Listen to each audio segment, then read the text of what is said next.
안녕하세요. 친구와 서울 강남에서 창호 방수 건축자재 수출과 해외 인력 파견 무역업체를 운영하고 있는 44살 남성입니다. 오늘 청취자분들에게 전해드릴 이야기는 5년 전 제가 사업에 실패한 뒤 아내와 이혼하게 된 사연입니다. 사업에 실패하자 기다리기라도 했다는 듯 그동안 저 몰래 만나왔던 남자에게 떠나버린 아내. 친구 도움으로 마음을 추스르고 제가 다시 사업을 일으켰을 때 회사 회식 자리에서 다시 우연히 얼굴을 마주하게 된 그 여자. 그 사람과의 사연. 그럼 시작하겠습니다. 저는 대학을 졸업할 때까지 어려운 가정 형편에서 자랐습니다. 하지만 부모님 두 분 모두 인자하시고 마음씨 따뜻한 분들이셨습니다. 제가 고등학교에 입학하자 얼마 안 돼 아버지께서 알고 계시던 지병으로 생을 달리하셨습니다. 그래서 말할 것도 없이 가정 형편은 더 어려워졌지만 그 어려웠던 가정 형편이 도리어 제가 큰 당황 없이 서울에 있는 한 유명 대학 경제학과에 진학할 수 있는 큰 동기가 되어줬습니다. 배우고 또 배워서 훌륭한 사람은 아니어도 적어도 제 능력으로 어머니를 모시고 저 역시 행복한 가정을 꾸리겠다 생각하게 된 것이죠. 그렇게 저는 아버지가 남겨주신 돈과 어머니의 희생으로 큰 탈 없이 대학 공부를 마칠 수 있었습니다. 저는 대학 졸업을 앞두고 회계사 시험을 준비할 건지 아니면 일반 회사에 입사할 건지 고민에 빠졌습니다. 전공을 살려 회사에 취직해 돈벌이를 할 것이냐, 아니면 아르바이트를 해가면서라도 회계사 시험을 준비할 것이냐 고민에 빠졌던 거죠. 오랜 고심 끝에 결국 저는 서울 방배동에 본사를 두고 있는 한 무역회사 회계부서에 입사하기로 결정했습니다.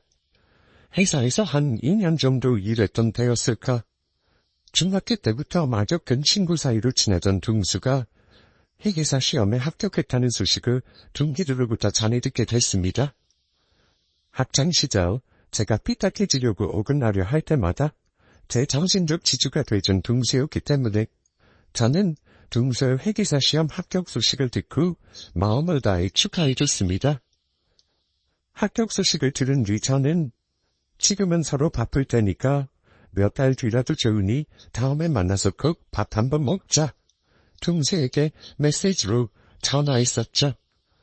5년 정도 꾸준히 회사에 나가 일하고 보니 4단계 3년이면 풍어를 읊는다고. 회사가 그 많은 직원을 고용했으면서도 거대한 이익을 남기는 방법이 눈에 선하게 보이더군요.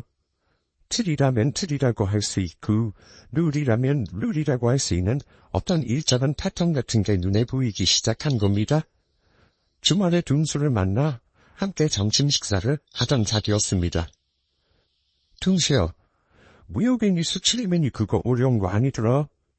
내가 생각했던 것보다 훨씬 단순해. 생각 같아서는 지금이라도 회사 퇴사해서 무역회사 하나 차리고 싶다. 충분히 승산이 있을 것 같아. 승산? 아이고 인가라, 정신 좀 차려라. 회사 5년 다니면서 몇십억이라도 벌어놨냐? 아무리 좋은 아이템 컨텐츠라도 결국은 돈이야. 자본이라고. 회사 설립하고도 남아도는 자본금 없으면 그 사업 몇 년 못 간다. 나도 알아. 아니까 더 답답한 거지. 아휴, 몇 년이라도 더 모아서 꼭 회사 하나 차리고 싶다. 크지는 않아도 내 사업, 내 사람들이랑 눈치 안 보고 마음 편히 일할 수 있는 회사. 사람 생각이 다 거기서 거기지 뭐. 또만 그렇겠냐? 그래서 만약에 회사 설립하면 어떻게 하고 싶은데? 여러 가지 알아봤는데 그중에서 참호 방수 건축자재를 해외 수출하는 데 계속 눈에 띄더라고. 유럽, 북미, 남미 할 것 없이 참호 방수 건축자재 질만 좋으면 어느 나라든 가릴 것 없이 수입해 쓰는 것 같더라. 수요는 충분한데 자기들 나라에서 그만큼 공급을 못하고 있으니까 질이 좋고 가격 싸면 이것저것 따지고 될 것 없이 무조건 가져다 쓰더라고. 괜찮네. 회사 다니면서 한 3년도 일 배워봐. 무역일 배우면서 틈틈이 네가 말한 사업 아이템 공부하고 아껴 쓰면서 돈 충분히 더 모아두면 네 말대로 크지는 않아도 작은 무역회사 하나는 차릴 수 있을 거다. 그쯤 되면 나도 분명히 뭔가도 도와줄 수 있는 게 있을 거야. 둥수를 만나 사업 이야기를 나누고 조언을 드렸습니다. 저는 그동안 제가 해온 잘못된 소비 습관을 버리고 더 많은 돈을 저축하기 시작했습니다. 재테크, 주식 투자 등등 위험이 따르는 투자 모두를 정리했고 낮은 금리였지만 적금을 들어 돈을 모으기 시작했습니다. 회사에 입사한 지 10년 되던 해 저는 제 회사 설립 준비를 모두 마치고 마침내 저는 회사에서 퇴사하게 됐습니다. 생각해온 대로 참모 밤수 건축자재 수출입을 전문으로 하는 무역회사를 설립하게 된 거죠. 회사를 설립하고 한참 바쁜 나날을 보내던 중이었습니다.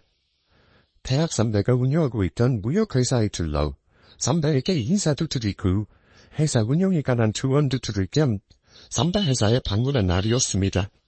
아내는 회사 대표인 선배의 비서로 일하고 있던 사람이었습니다. 미인이라고 할 수는 없었지만 어딘가 사람을 끌리게 하는 개성 강한 여자였고 말끔하게 잘 차려입은 옷과 옷맵시 역시 눈에 띄는 매력적인 여자였습니다. 잠시 잠깐 데스크에서 마주치고 이야기 나눴을 뿐 이 사람이었지만 왜 그랬던지 선배에게 인사하고 조언을 듣는 동안에도 계속해서 아내 얼굴이 머릿속에서 떠나지 않았습니다. 선배와 미팅을 마친 저는 사무실에서 나와 데스크 앞에 앉아 일하고 있던 아내에게 명함 한 장을 건네고 제 회사로 들어왔습니다. 시간 되실 때 한번 연락 주시면 감사하겠다 말하고 말이죠. 공장 직원의 기계 조작 미숙으로 공장 기계 한 대가 멈춘 날이었습니다. 기계 한 대가 제품을 생산하지 못하고 놀고 있으니 다른 라인 기계의 사람들은 숨에 벅찰 정도로 여기저기 뛰어다녀야 했던 날이었죠. 센터에 내려가 직원들을 도와 일하고 있는데 아내에게서 전화가 왔습니다. 이번 주 금요일 저녁에 잠시 뵐 수 있냐면서 말이죠. 저는 둘 다 대답했고 메시지로 만날 장소와 시간을 적어보냈습니다. 아내는 제가 생각했던 그대로 개성적이고 매력 넘치는 여자였습니다. 외형뿐 아니라 성격도 그랬습니다. 나이는 저보다 8살이나 어렸지만 여러 사회 경험을 해봤던지 다양한 소재로 다양한 이야기를 재미있게 할 줄 아는 여자였습니다. 무뚝뚝한 저와는 달리 말 잘하고 웃음이 많은 아내에게 본능적으로 끌렸고 금요일 저녁 식사 후에 몇 번 더 아내를 만나 데이트하고 정식으로 교제를 시작했습니다. 아내는 지방의 한 전문대 비서학과를 졸업한 사람이었습니다. 당시에 아내가 선배 회사 비서로 일하고 있지 않았다면 아내는 무달 일을 하고 있거나 연예계 관련 일을 하고 있지 않았을까 혼자 상상할 때가 있었습니다. 171cm나 되는 키였고 또 어찌나 이미지가 좋은지 아내와 함께 신광장을 거리를 걸어다니면 남자들은 물론 여자들까지 아내에게서 눈을 떼지 못할 정도였죠. 또 어찌나 애교 많고 암탈 부리는 재주가 있던 사람이었는지 좋은 말로 하면 요즘 친구들 말로 애교제한 좀 험한 말로 하면 여우 같은 여자였죠.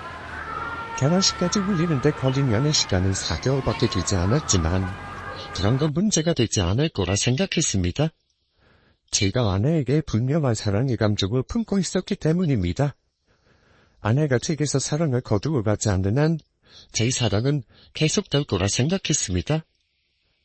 시골을 울리고 후 평범한 신혼생활이 됐지만 종종 아내와 다투는 일이 생겼습니다. 결혼 이후 씀씀이가 더 해퍼진 아내였습니다. 결혼 전부터 아내가 씀씀이가 해프다는 사실을 알고 있었지만 결혼 뒤 그 정도가 더 심해진 것이 문제가 됐습니다. 알고 계실지 모르겠지만 대한민국에는 참호 방수 관련 건축자재라고 하면 내로라 하는 회사가 한둘이 아닙니다. 하지만 자재 가격을 회사끼리 짬짬이 하다시피 해서 해외로 수출하다 보니 수입해서 쓰는 나라 입장에서는 당연히 같은 질이 돼 가격이 낮은 저희 회사 물건을 찾을 수밖에 없었습니다. 제 회사 이름이 그렇게 해외에 조금씩 알려지면서 저는 더 큰 꿈을 갖게 됐죠. 제 사업 성공의 소식을 들은 대학 동기들은 모두 축하한다는 전화와 메시지를 보내왔습니다. 정말 감사한 일이었고 제 스스로 자축해도 좋을 일이었지만 저는 거기서 멈추고 싶지 않았습니다. 가능한 한 자재 수출국을 더 늘리고 사업 부서를 더 확장해 회사를 대기업으로 성장시키고 싶었던 것입니다. 제가 예상했던 대로 회사는 큰 부침 없이 계속해서 앞으로 나아갔습니다. 그렇게 3년 정도 더 회사 일에 집중하다 보니 금종업계 중소기업 기준의 이익을 내던 회사가 같은 업계 매출 순위 탑10에 들 정도로 괄목할 성장을 이루어냈죠. 좋은 일과 안 좋은 일은 함께 온다는 말이 있잖아요. 그때 회사에 문제가 터지고 말았습니다. 지금 돌이켜 생각해보면 문제가 아니라 사건, 그것도 아주 거대한 사건이었죠. 회사 총무부 부장과 부장 아래 사원 2명이 회사 자금 전체에 가까운 돈을 횡령해 주가를 조작하고 이익을 챙겨 해외로 투자한 사건이 터지고 만 것입니다. 저희 회사는 중종업계에서 유망기업으로 인정받던 회사였지만 평범한 사회생활을 하는 사람들에게 익숙하고 낯익을 정도로 이름 있는 회사는 아니었습니다. 그래서 사건이 터진 뒤에 주간경제신문에 작게 기사 하나 실리는 걸로 사건이 일단락됐지만 한국 참호 방수 자재를 쓰는 회사들과 해외 회사들은 그만 저희 회사에 등을 돌리고 말았습니다. 저는 그때 낙인이라는 말이 정확히 무엇을 의미하는지 새삼 깨달을 수 있었습니다. 그렇게 저는 사업을 접어야 했습니다. 불행 중 다행이었던 건 제 스스로 개인적으로 모아온 재산이 있었다는 겁니다.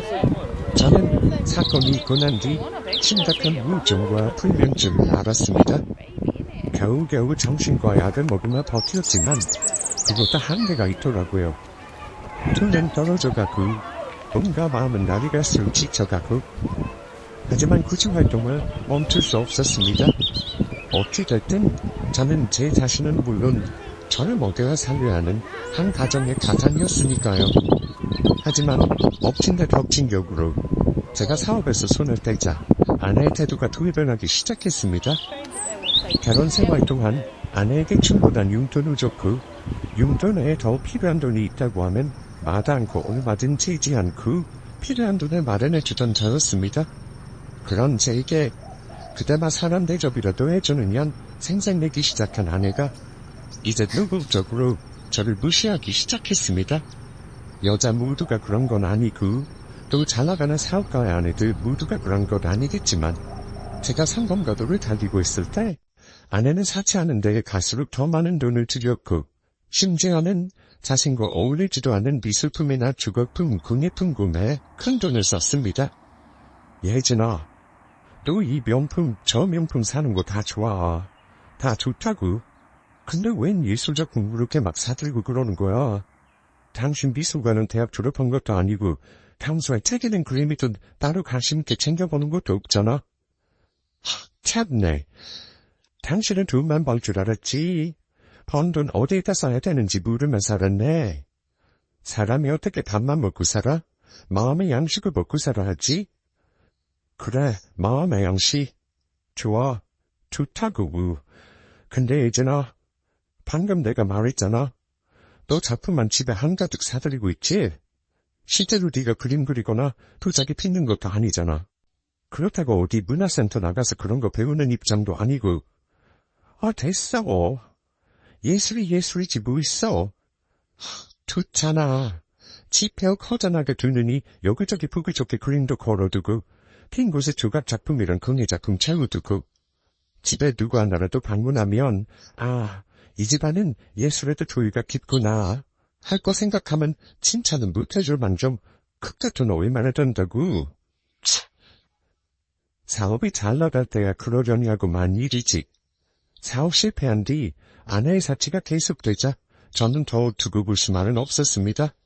당신 적당히 좀 해. 이제 나 잘 나가는 회사 대표 아니라고. 겨우겨우 모아둔 내 돈 이제 얼마 되지도 않아. 사람이 정도란 게 있어야지. 내가 몇 번이나 말해. 이제 그럴 때가 아니라고. 나는 이렇게 하루하루 잠도 제대로 못 자면서 다시 어떤 일 시작해야 하나 가슴 졸이며 사는데 당신은 도대체 정신이 있는 사람이야 없는 사람이야? 지금 이딴 그림 고적대기 살 테냐고. 뭐, 거적대기? 답답해 죽겠다고? 죽어가고 있다고? 당신, 말 참 잘했다. 예전에 누리던 세월 그만큼 다 못 채우지만 그나마 내가 하고 싶어하는 일이라도 하게 놔두든지. 내가 생각이 없는 줄 알아? 나도 돈 쓰는 거 줄일 만큼 줄이려고 노력하고 있다고. 노력? 그래, 그 노력이 당신 친구들이랑 카페 몰려가서 그 조그만 조각 케이크 한 조각 먹는데 몇만 원씩 쓰는 거야? 그게 노력이야? 그리고 당신 이거 도대체 뭐야? 제 손에는 검찰청에서 아내 이름으로 보낸 통지서 한 통이 들려 있었습니다. 내가 정말 웬만하면 이거 안 뜯어보려고 했어. 어디 가서 얼마나 말 같지 않은 갑질을 해댔으면 욱하게 직원한테 갑질을 뜨고 고소를 다다하니. 내가 더 무슨 말을 해야 돼? 이씨. 넌 사생활도 없어? 살다 보면 그렇고 그런 일이 있을 수도 있는 거 아니야? 왜 함부로 남의 공기가 되고 말이야? 진짜. 너, 내가 널 위해서 얼마나 노력한지 모르지? 내가 그동안 모아온 도움이란 조각, 통장에 이것저것 아끼는 것들 다 정리해서 너한테 도움 주려고 내 마음 알긴 알아? 정말 꼴 같잖아, 서번. 이혼해. 계속 있다 일어나면 연박지고 돈을 스트레스 줄 거면 이혼하자고 당장. 어디서 얼마를 들여 변호사를 쓴 건지? 이혼소송 때 아내가 제출한 서류를 보니 참 가관이더군요. 제가 갖고 있는 집이며 차, 재산, 얼마나 빼먹고 싶었던지 말도 안 되는 이혼 귀책 사유가 소송장 하나하나 연고도 있더군요. 그중 지금까지도 잊혀지지 않은 귀책 사유 하나가 있는데 강제적 유린이라는 말이 아직도 생각나는군요. 저는 따로 변호사를 선임해 누구에 대발할 필요도 없었습니다. 회사 생활과 사업으로 회계법이든 형식법이든 웬만한 법은 알 만큼 다 알고 있었고, 그래서 아내가 내민 이혼 소송장은 얼토당토 하나 대꾸할 필요조차 없었던 겁니다. 변호사를 써서 제 잘못을 소명할 필요가 없었다는 말입니다. 당연히 이혼 소송에서 아내는 제게서 실제로 돈 한 푼 받아가지 못했고요. 아내와 이혼한 뒤 집을 처분했습니다. 그러고 작은 새 집을 얻어 잠시 선배 회사에서 회계 일을 봐줄 때였습니다. 아내와 이혼한 지 한 5개월이나 지났을까? 알고 지내던 전 아내 친구가 전 아내가 이혼했다 소식을 전해주더군요. 어디 미술관인가 갤러리에서 큐레이터로 일하고 있는 젊은 남자와 결혼했다고요? 그제야 저는 정신이 좀 들었습니다. 왜 그렇게 아내가 예술작품에 집착했었는지, 그 거액의 돈을 써가면서 자기 수준에 맞지도 않은 예술작품을 왜 구매해왔는지 그제야 알게 된 거죠. 또 저는 이혼 전부터 아내가 그 젊은 남자를 만나고 있었다는 사실도 확인할 수 있었습니다. 아내가 사들인 예술작품 모두가 그 남자가 일하고 있던 갤러리에서 판매되고 있던 작품들이었고, 아내가 사용한 신용카드 지출 내역을 보니 갤러리 근처에는 카페나 식당에서 신용카드를 쓴 아내였습니다. 연인이나 부부가 기분을 내거나 기념일을 때 어쩌다 한번 갈까 말까한 서울 한 유명 호텔에서도 떳떳하게 몇 번 신용카드를 긁은 게 전 아내였습니다. 그 사실을 알게 된 저는 마음이 복잡해졌습니다. 아내가 저 모르게 해온 짓이나 거액의 돈을 들여 명품과 예술품 같은 것에 사치해온 사실에 대해 이혼 소송은 끝났지만 어떤 수를 써서라도 보상받을 수 있을 것 같았거든요. 하지만 저는 마음을 굳혀먹고 그러지 않기로 했습니다. 인간 같지 않은 인간을 인간이라고 여기고 대접해온 제 자신이 한심하게 느껴졌기 때문입니다. 눈에는 눈, 이에는 이라는 말이 있지만 또 돼지 눈에는 돼지만 보인다는 말도 있지 않습니까? 다오 돼지만도 못한 전 아내에게 돼지나 괴물이 돼 사건을 만들고 싶지 않았습니다. 선배 회사에 나가 일하고 퇴근할 때면 점점 소주 한 병씩 사들고 집에 돌아와 마시던 저였습니다. 집 보일러실에는 한 병, 두 병, 세 병, 소주병이 쌓여가기 시작했고 소주병을 치우는데 큰 비닐봉지 5장이 필요할 정도가 됐습니다. 무슨 된 말이긴 하지만 저는 월급으로 받은 돈 일부를 건전하게 주식으로 까먹게 됐습니다. 내가 지금 왜 이렇게 살고 있는 걸까?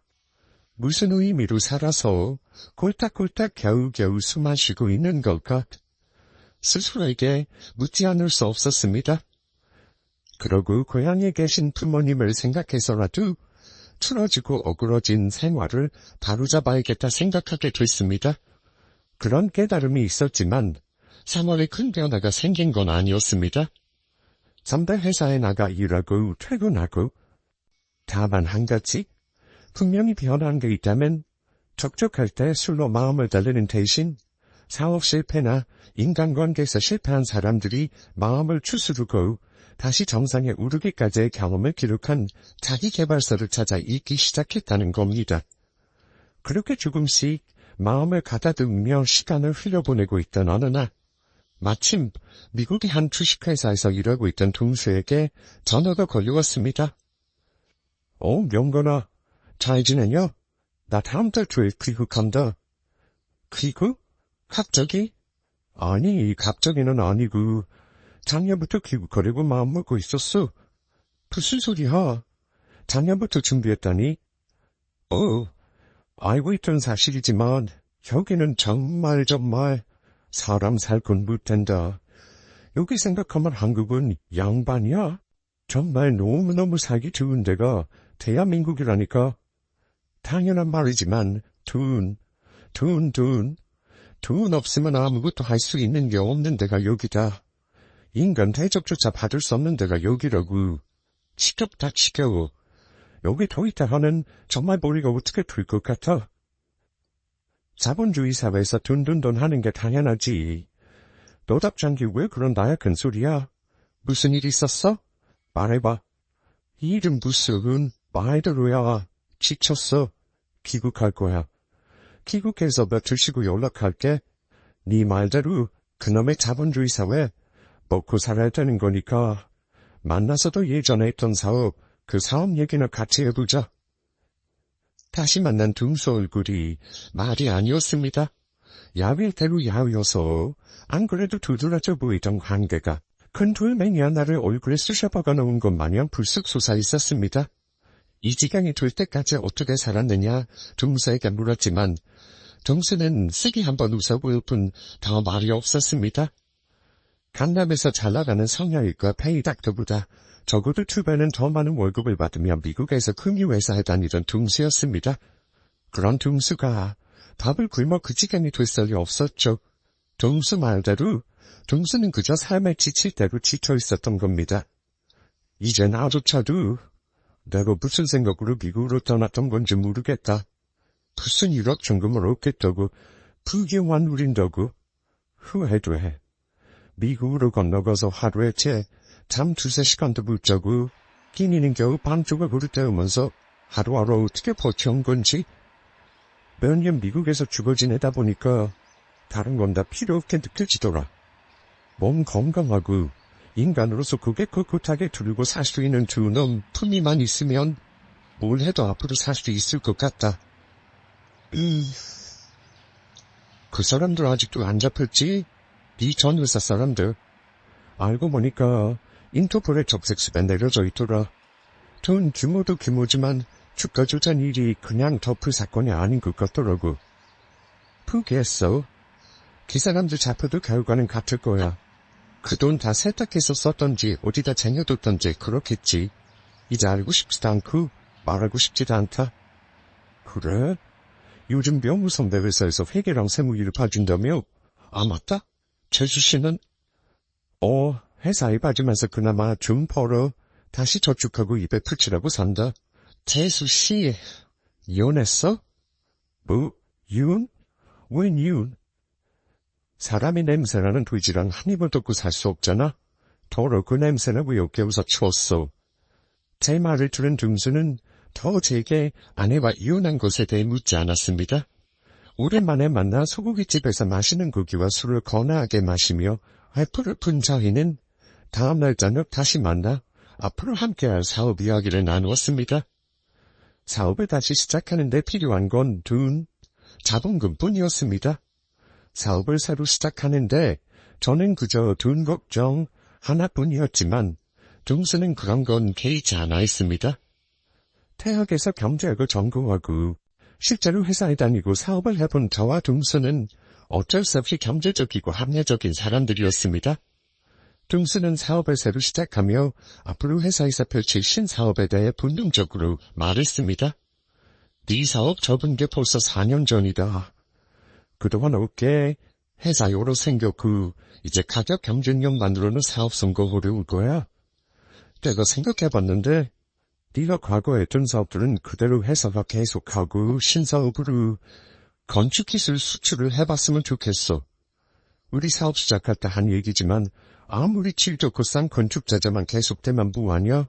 그 제품 쓰는 사람이 시원치 않은 사람들인데 한국에서 이름난 사람들 데려다가 우리 회사 기술팀 자리에 앉혀두고 직원들 채용해서 기술 전수한 다음에 해외로 내보내는 거야. 시간이랑 수고 좀 틀어도 분명히 큰돈 될 거야. 둥세의 말은 일리가 있었습니다. 실제 유럽이나 북미, 남미 할 것 없이 대규모 공사가 아닌 이상 일반 건축물 공사 때 건축물 시공하자가 많아 사회적으로 문제가 될 정도였으니까요.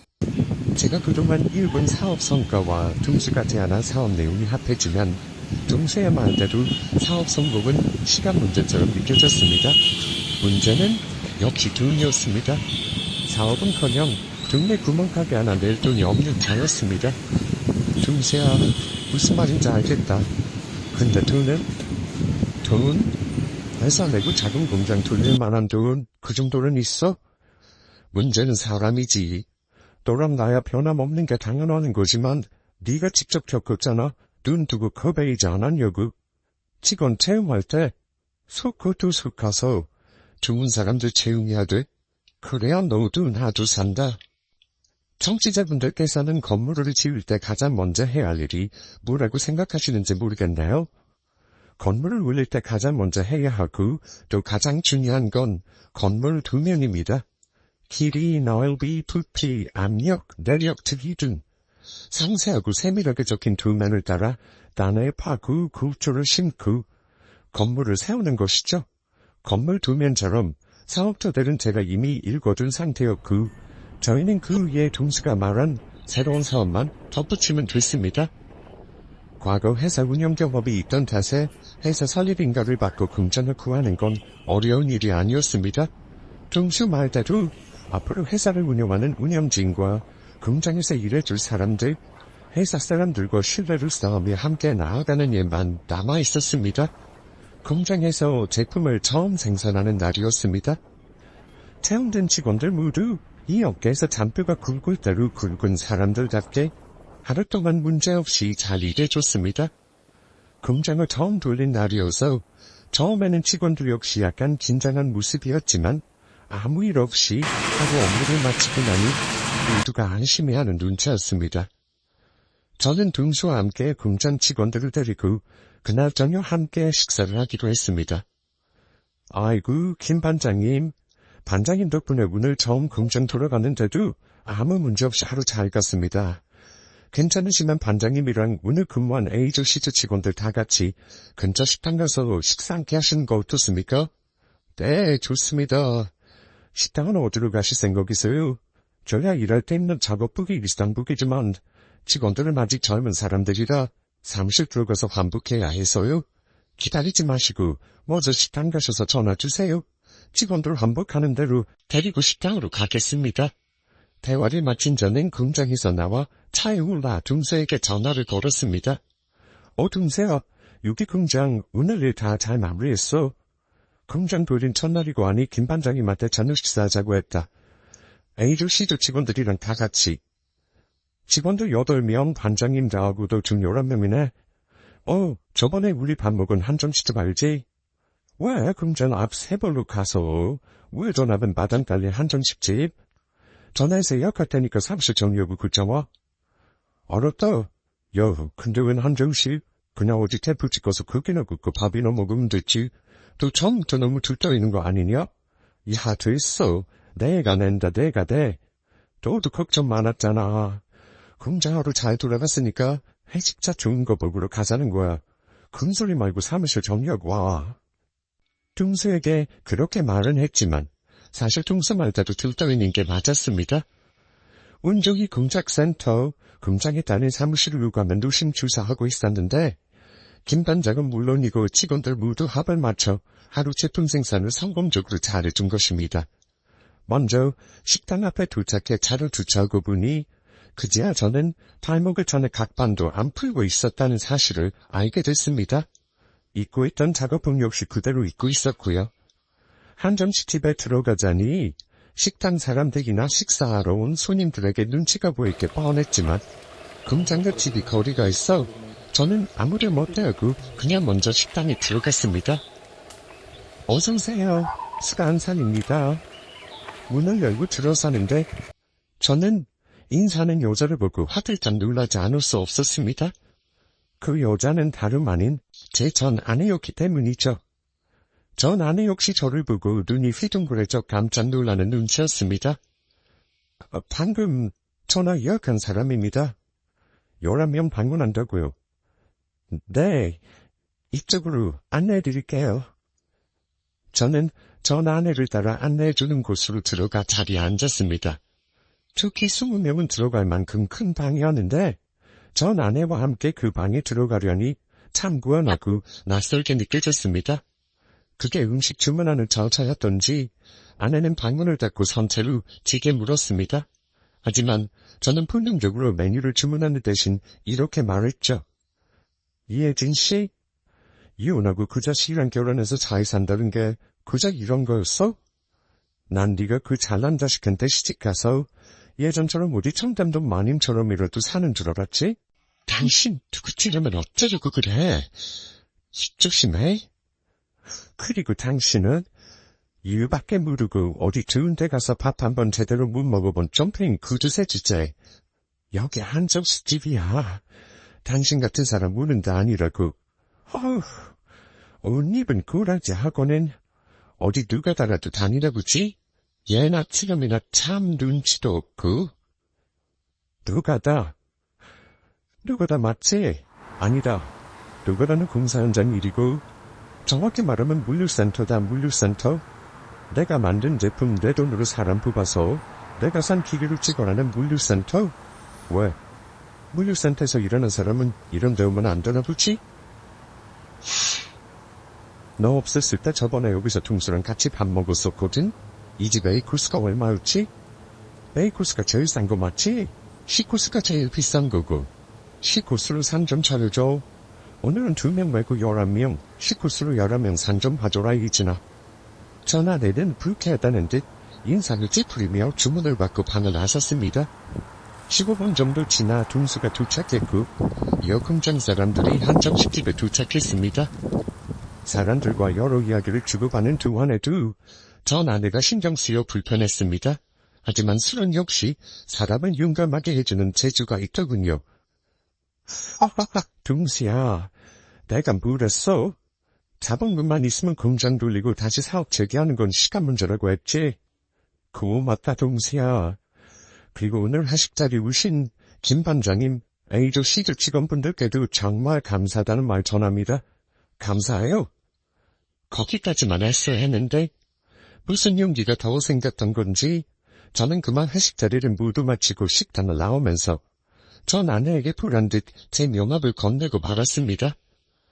그 정도까지 비참하게 만들고 싶지는 않았는데 다음날 깨어 생각해보니 전 아내에게 명함을 건넨 게 후회되더군요. 그렇게 조용한 일상으로 돌아와 평범한 하루를 보내고 있던 날이었습니다.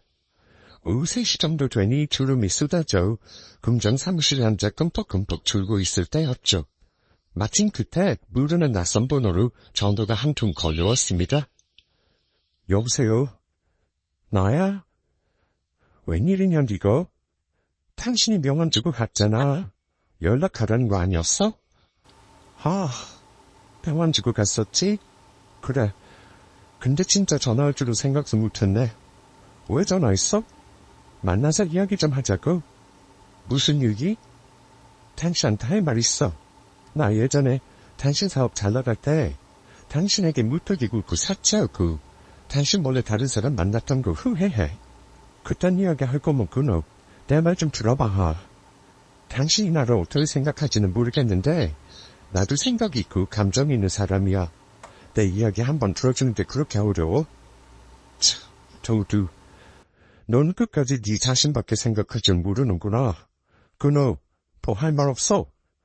만나서 이야기하기 어려운 거면 지금 전화로 할게. 한 번만, 제발 한 번만 내 이야기 들어줘. 저는 전화를 끊으려다 전 아내가 하도 간절하게 애원하던 말에 전 아내 이야기를 더 들어보기로 했습니다. 당신 사업 잘 나갈 때 나 외로웠어. 당신 일만 한다고 나한테는 관심도 없었잖아. 그래서 그렇게 돈 더 펑펑 돈 쓰고 나한테 어울리지도 않는 예술작품들을 사드리고 했던 거야. 근데 당신 그렇게 내가 사치를 하고 다녀도 당신 나한테 일도 관심 없었잖아. 그래서 그 사람 만났던 거라고. 너 지금 그걸 말이라고 해? 외로워서? 관심 받고 싶어서? 터진 입이라고 그런 말 나오니 너? 네가 인간이야? 내 이야기 조금만 더 들어줘. 처음에는 그냥 커피나 한잔 마시고 좀 더 시간 지나면 밥이나 한 번씩 먹자고 생각했었어. 근데 그 사람은 당신이랑 다르게 나한테 진심으로 관심 가져줬고 진심으로 나 사랑해줬어. 처음에는 그게 진짜인 줄 알았어. 정말 진짜인 줄 알았다고. 당신이랑 이혼해서라도 그 사람이랑 함께하고 싶었다고. 근데 그게 내가 갖고 있는 얼마 되지도 않은 돈 빼먹으려는 자기놈 캔수작인 줄 내가 어떻게 알았겠느냐고. 진짜 너도 참. 미술관 큐레이터 어쩌고저쩌고. 예진아, 그만하자. 너도 피참해줄 만큼 피참해줬고 나도 이제 더 그 꼴 못 보겠다. 그만 끊자. 연락하지 마. 네가 어디에서 일하든 네 버리하고 네 그 잘못한 생각이란 마음 고쳐먹고 잘 살길 바랄 뿐이다. 끊어. 잠깐만. 혜진아. 누가 들으면 너 세상 무진 풍파산전수전 다 겪은 사람인 줄 알겠다. 예진, 잘 들어. 너 젊은 제비 자식 만나서 그냥 사기당한 거야. 그냥 보통 사람들이 겪는 괴로움 10분의 1, 아니 만분의 1도 안 되는 괴로움 겪었다고. 세상을 다 겪은 것처럼 말하지 마. 네가 지금 말한 이야기, 대여섯 살 먹은 애들이 하는 투정이야, 투정. 눈앞에 보이는 장난감 당장 안 사준다고 마트바닥에 누워서 울고불고 징징거리는 애들 투정이랑 하나도 다를 게 없다고. 애들 투정처럼 네가 바라는 건 하나지. 다시 시작하자고. 두 번 다시 연락하지 마. 그때는 네 더러운 인간 썸. 내가 못 참고 무슨 짓을 할지 모르니까. 알았어? 끊는다. 전화를 끊고 보니 처음에는 불쾌한 감정 때문에 몸을 어디에다 두어야 할지 모르겠더군요. 하지만 하루 이틀 차분히 시간을 보내고 보니 마음 한켠이 후련해졌습니다. 스스로 한 말에 제 발목이 묶이고 자신 스스로 무덤을 판 사람에게 더욱 베풀 아량 같은 건 존재하지 않았습니다. 이후 몇 번도 전 아내는 제게 전화를 걸어왔지만 전 전화를 받지 않았습니다. 무슨 사정이었던지 한 달 지나서는 전 아내가 동수한테 전화를 걸어 제가 자신 만나는 것 좀 설득해달라고 사정 부탁을 했다고 하더군요. 물론 이후 동수 역시 전 아내의 연락을 받지 않았고 저는 전 아내와 연락이 닿지 않았습니다.